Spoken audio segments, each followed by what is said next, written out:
Per la prima volta approda in un'aula di tribunale quella che negli ambienti giudiziari si è ormai guadagnata l'appellativo di madre di tutte le inchieste che in questi mesi stanno scuotendo politica e sanità del Veneto. Il sostituto procuratore di Padova, Silvia Golin, ha infatti chiesto il rinvio a giudizio di 8 persone nell'ambito dell'indagine Monstre condotta tra il 2019 e il 2020, principalmente su 2 fronti: le presunte irregolarità nelle gare d'appalto per l'assegnazione del servizio di ristorazione negli ospedali del Veneto e il contributo indebito, secondo l'accusa, che Azienda Zero avrebbe corrisposto a una fondazione. Tra gli indagati compaiono il presidente di Serenissima Ristorazione, il colosso delle mense che serve scuole, aziende e le ULSS della nostra regione.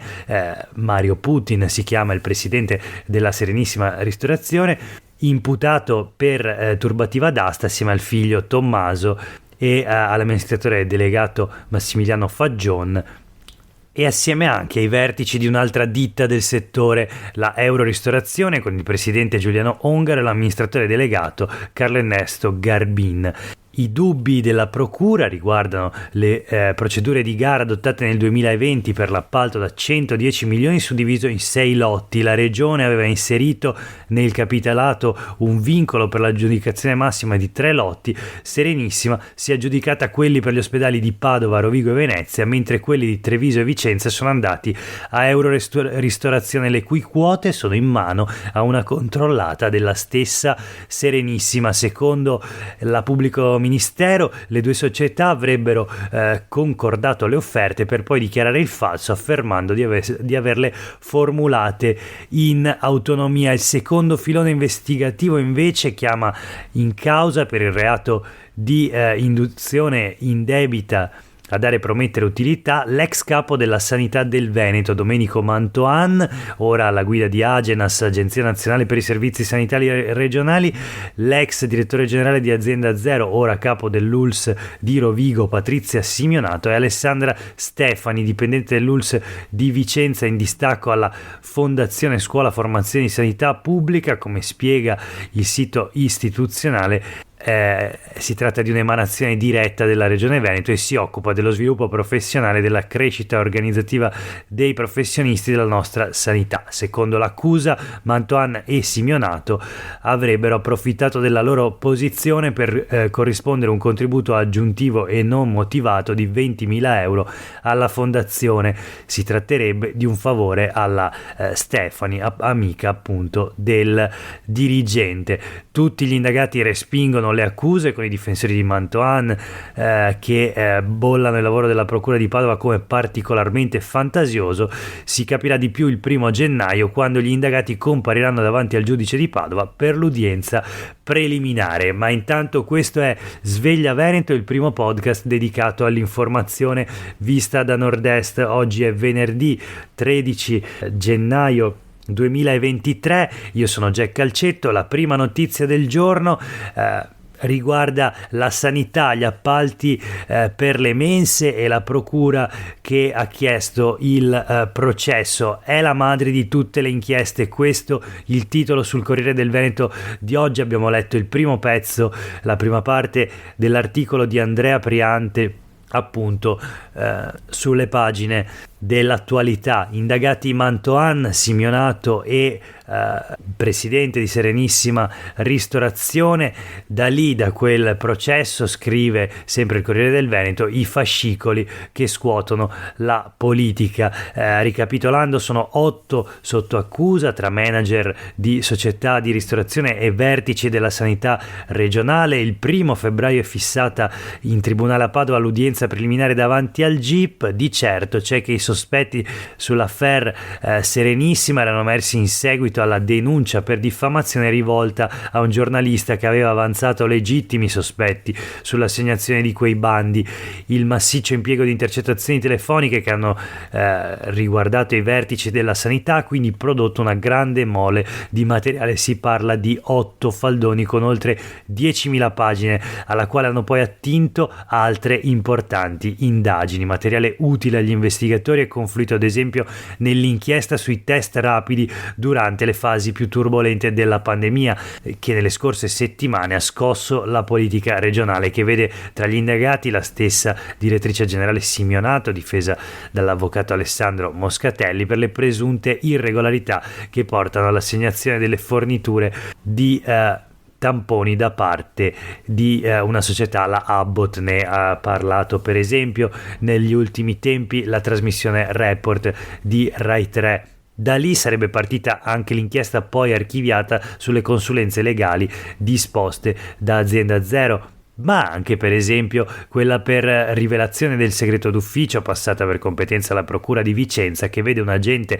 dei servizi segreti sotto accusa per aver informato Mantoan di un'inchiesta che lo riguardava. E infine parte del materiale avrebbe contribuito alla decisione di archiviare l'indagine che riguarda Carlo Cunegato, portavoce del Veneto che vogliamo, e la sua collega Vania Trolese. Erano stati querelati dal presidente Zaia e da Azienda Zero per via di quelle critiche che avevano espresso nei confronti della gestione da parte della regione delle prime fasi della pandemia. Insomma, forse per questo la inchiesta in questione si è appunto guadagnata l'appellativo di madre di tutte le inchieste. Diversi i fronti aperti, vedremo come proseguirà questa vicenda. Appuntamento quindi al 1 febbraio. Nel frattempo proseguiamo con la rassegna stampa di oggi, restiamo in tema di sanità, ci spostiamo però sulle pagine dei quotidiani del gruppo Gedi, dove leggiamo che la riforma delle IPAB slitta ancora. Dopo 28 anni di attesa non è ancora il momento della riforma delle IPAB, scrive così Laura Berlinghieri sui quotidiani del gruppo Gedi. Passaggio in quinta commissione sanità era inizialmente previsto per fine 2022 in Consiglio regionale, poi per il gennaio 2023.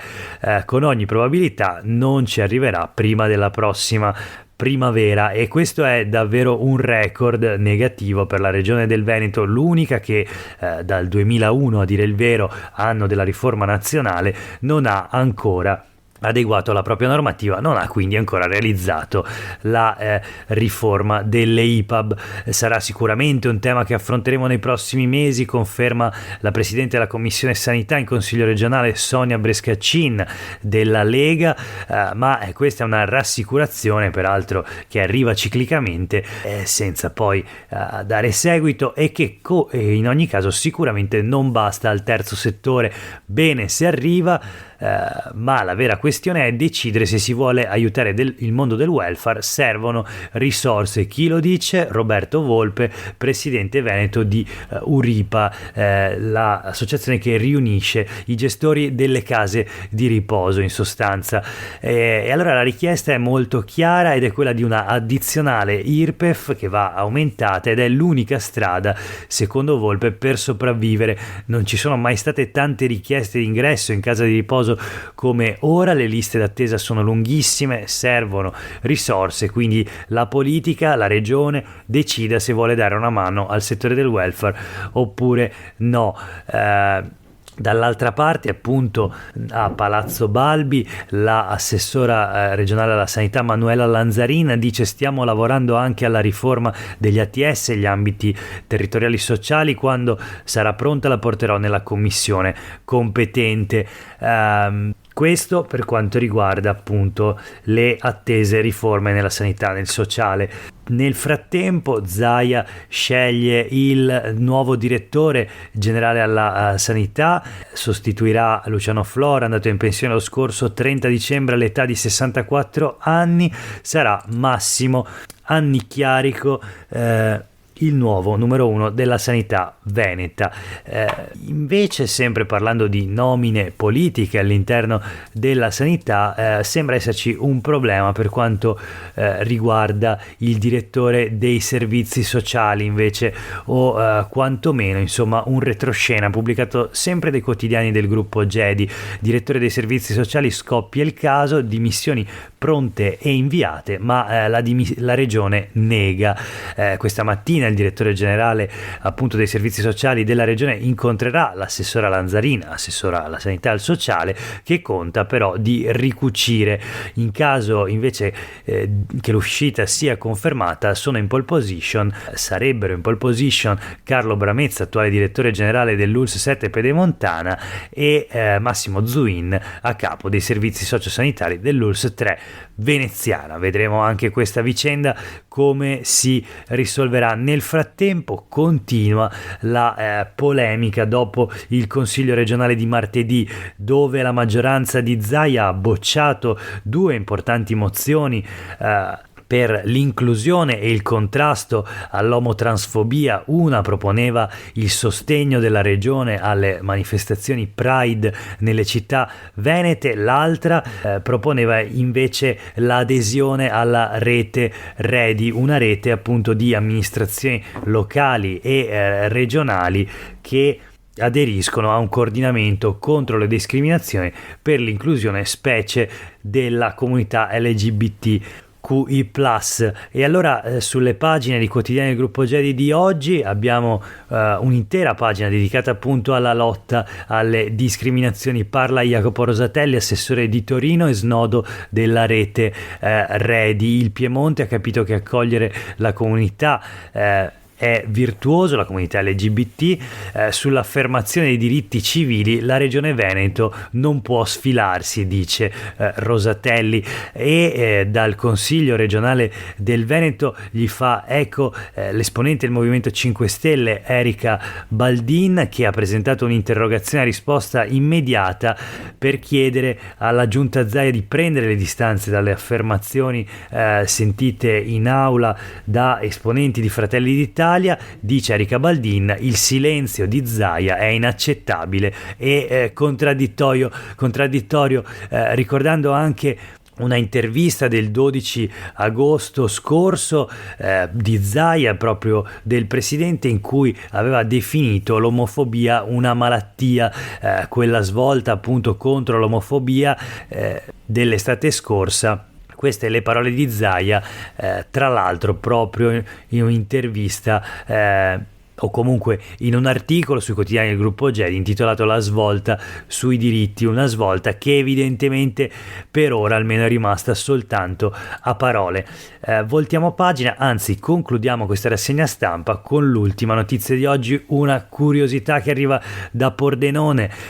Si concludono le indagini su il caso che si era verificato 2 anni fa, quando durante un'esercitazione di carri armati ci fu una strage di galline. Allora leggiamo il titolo sul Gazzettino di oggi: non si sa chi ha sparato, nessuno paga per il colpo che ha centrato il pollaio. Nella procura di Pordenone né quella militare sono riuscite a identificare il blindato da cui sarebbe partito il colpo che appunto ha sfondato poi il tetto di un allevamento in provincia di Pordenone, colpito appunto dal proiettile di un blindato durante un'esercitazione. E quindi insomma si conclude qui la vicenda dell'indagine legata alla cannonata che nel marzo 2021 ha fatto una strage di galline durante appunto la esercitazione militare. Archiviate quindi le 2 inchieste. Per oggi è davvero tutto, grazie per aver ascoltato questa puntata di Sveglia Veneto. Il nostro podcast torna lunedì mattina. Nel frattempo a tutte e tutti voi un buon fine settimana.